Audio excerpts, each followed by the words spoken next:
It was senior year. I had just recently started dating my fiance Mark.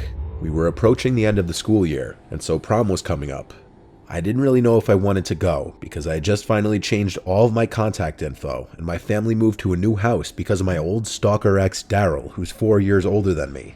I was 18 and he was 22. We met when I was going through a rough time in my life. Long story, but he turned out to be a psychotic asshole.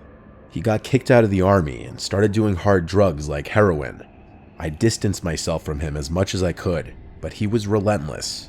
He attempted to break into my family's home at least 3 times, and I had to get a restraining order against him. But my family was worried for me, and for all of us, so we had to move to another house. The reason I was hesitant about going to prom was because I knew my ex Daryl knew about it. We used to talk about going to my prom together. Ever since our move, my friends would drive me home and make sure we weren't followed. I really lived in fear. I was scared Daryl would show up to the prom venue and try to find me. Mark has always been very understanding and supportive, and he assured me he wouldn't tell me to go to prom if he didn't think it would be safe. He made me feel comfortable with it. We and our friends went in a limousine together to the venue, which was a fancy catering hall about 30 minutes away. We all sat at our table and had food and just hung out for a while. Some people went to dance, Mark and I included, for a while. I couldn't help but be paranoid for a while that Daryl was in the building somehow. One of Mark's friends handed me a little shot bottle of vodka and told me it would calm my nerves. I drank it in the bathroom and almost threw up, but within half an hour it really did take the edge off. A few hours later, our group wanted to leave for what's called the after prom, where you basically start drinking and continuing the party elsewhere with your friends. As we walked outside of the venue to our respective rides, I saw one car parked in front of the venue that didn't have its lights on. I didn't know what Daryl drove at that point, or if he drove, but I saw someone sitting in it. They had a baseball hat on and were looking down, so I couldn't see their face. I pointed it out to Mark. He told me to relax, there's no way it's him. We got in our friend's car who was picking us up, and we drove to our friend Melissa's house who was having a little after party. The whole ride I kept looking behind us, seeing if we were being followed, but I couldn't tell because there were so many cars on the road. I remember Mark whispering to me, "Relax, everything's fine," and he held my hand, and it helped calm me down so much. We arrived to Melissa's house, and there were already people at her house.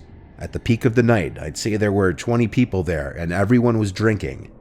Eventually, Mark and I wanted to go home, so Mark called his sister to come pick us up, and when she got there, we went straight out to her car. I looked around the street for any sketchy-looking cars, but didn't see anything, and at this point, I officially convinced myself I was just being paranoid. Mark's sister drove us back to their house where I would be sleeping over. It was just his mom and his sister home. His dad is a retired cop, but he was still working at the time, and he was working a late shift that night. His mom was already asleep, it was very late. Mark and I just went downstairs to his room to crawl into bed. The whole den floor of the house was his floor. It had a mini kitchen, bedroom, and living room. His floor was level with the backyard, and so it had a back door. It was a warm night, so some of the windows were cracked open. We were watching a funny movie. That was when we heard a bang on the glass door that led to the backyard. The sliding curtain was covering the door, so we couldn't see who or what did it. I shrieked, and Mark jumped up to open the curtain. No one was on the other side, but there was a post-it note slapped on the door with the word "bitch" on it. He found me. He followed me from the prom to Melissa's house to here, and he probably heard me laughing and knew I was down here. My paranoia was right all along. We went upstairs to Mark's mom's room and woke her up, then called Mark's dad and the police.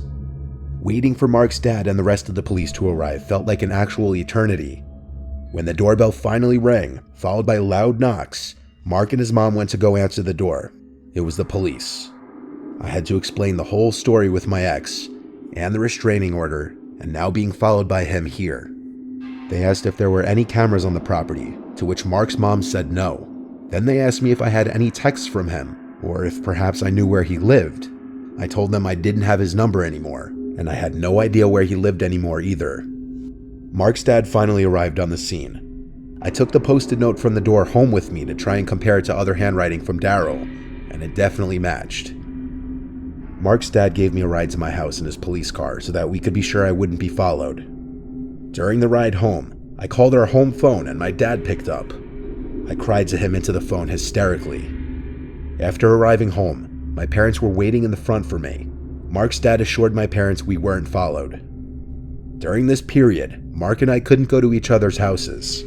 Mark's parents had security cameras installed the same week, and this next part is truly unbelievable. One of the side cameras on their property picked up motion, which alerted Mark's dad's phone. He grabbed his gun and ran outside to the smell of gasoline.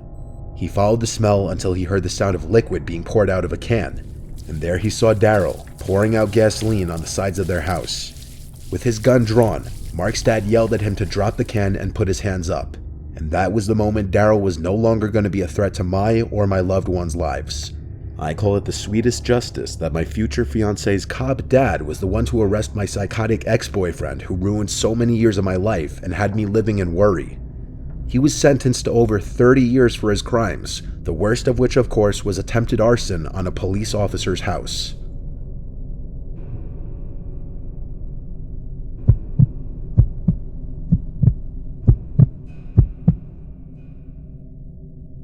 It was 2017. I was 17 getting ready for prom. And of course, girls have it harder because instead of the guys who just rent the same tuxedos, girls have to find a nice dress that they're going to keep. And of course, prom dresses aren't cheap, if you want a nice one at least. My parents didn't want to spend over $200 for a prom dress, so my mom suggested I look online for a used one. She'd even help me. We scrolled on Craigslist and Facebook Marketplace, which had just become a thing back then and wasn't as popular as it is today. There wasn't really any luck on Facebook Marketplace, so we mainly searched Craigslist. We found a listing for a dress that we both liked.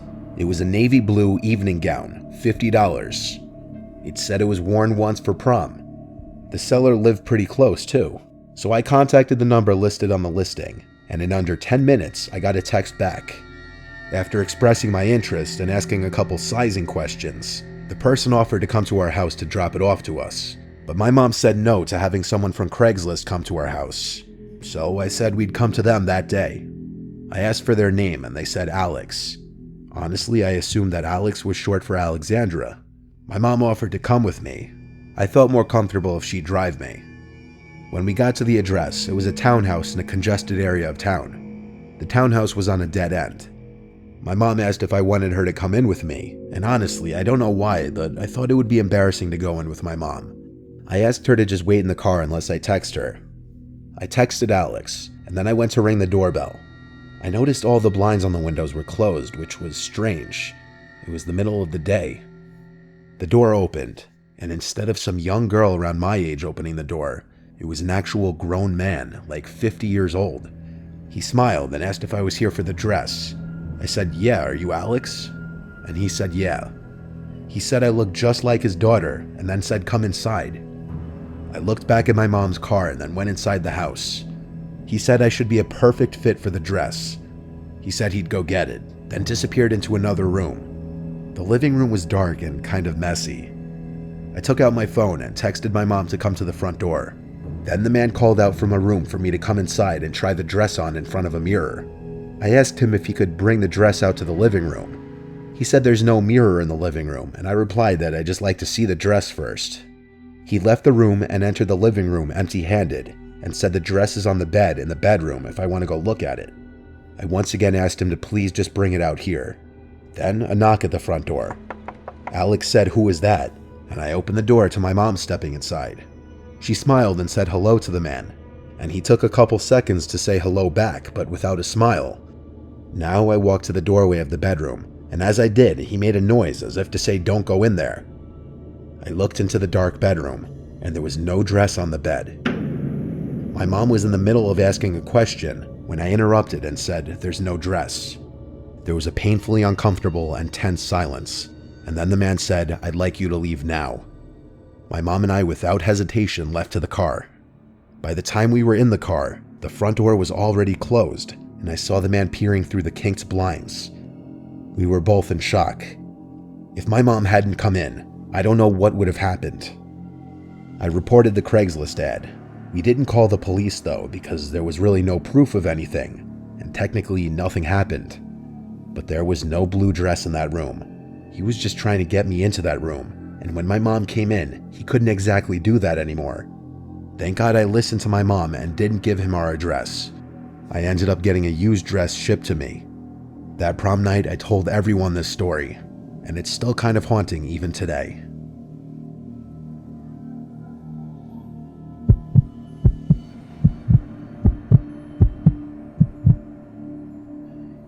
In our high school class, there was a kid named Joshua that moved to our high school during freshman year, so I guess he had a hard time breaking into any of the established friend groups.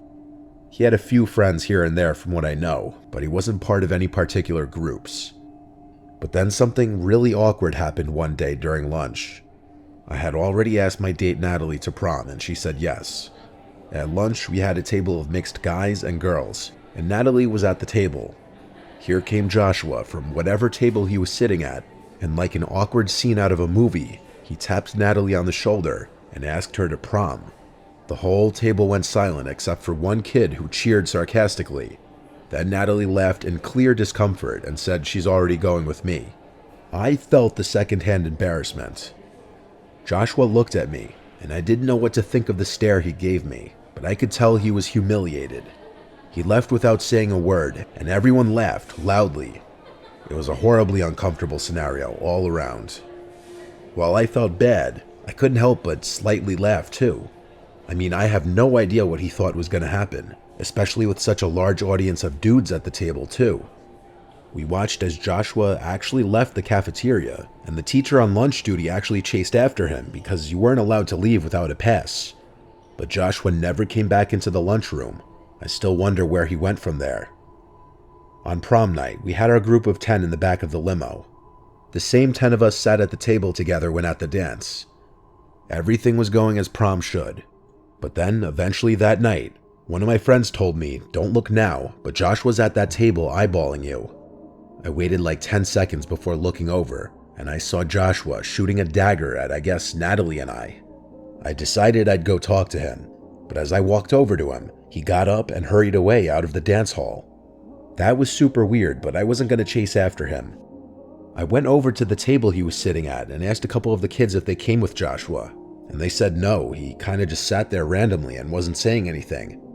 I went back to my table, and like a typical high schooler, I told the whole table. It was definitely pretty freakish. After prom, Natalie and I left with a friend who drove to go to a diner to eat a bunch of breakfast food at like 12 a.m. After that, we went to our friend Anthony's house. He had a massive backyard right next to a nature preserve, and he had a really cool fire pit. So we all circled the fire pit with a speaker playing music and some drinks. There were 6 of us total. Anthony, sitting across from me, pointed out to the woods and said he saw something in the woods. We all looked over, of course. We looked at the woods for a while, but when we didn't see anything, Anthony basically said, "Aight, whatever." We continued to hang by the fire pit for a while. Eventually one couple left, so it was just Natalie, Anthony, his date, and myself left. Anthony was mid-sentence when he stopped speaking abruptly. I said, "What?"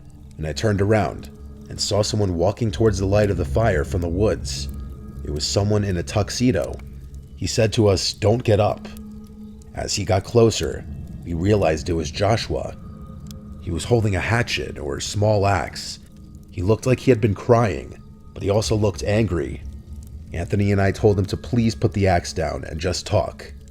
Joshua yelled at us to shut up, and he made us turn the music off. He began a rant about how soul-crushingly embarrassing what happened during lunch that day was, and how he had been too embarrassed to come back to school after that because he thought it had been spread all over the school, but it really hadn't, and we tried to tell him that. Anytime we tried to speak, he'd scream "shut the fuck up" louder and louder, and he'd begin to raise the axe kind of. He then directed his attention to Natalie and started going on about how he thought she was gorgeous, and that she would only make fun of him with her friends, which again, that never happened. All these things only happened in his head. During this time that he was talking to Natalie, Anthony was low-key and texted his dad something like "bring the gun to the backyard," making it clear we were in danger. Anthony's dad came out to the back door and yelled, "What's going on?" with his gun in his hand. Joshua stopped talking, and I could see he was deciding in his head whether to run or not. He dropped the axe and ran back to the woods. Anthony's dad came running over with his gun, and we all 4 of us couldn't tell him what happened quick enough. His dad said not to touch the axe, leave the fingerprints on it for the police. That hatchet, axe, whatever, was eventually the key to prosecuting Joshua after a few days. Joshua had already been arrested, and so his fingerprints were in the system, and they matched the fingerprints on the axe. But when all four of us decided we didn't want to press charges on Joshua, it was too late. By that point, he got charged criminally. Anthony's friend said it was for menacing in the 2nd degree. He didn't serve any jail time. I found Joshua on Facebook shortly after this and reached out to him with a sincere message, not attacking him at all, and he read it. He never replied to it. I saw Joshua one other time in the halls that year. He didn't look at me. None of us ever saw him again after graduation.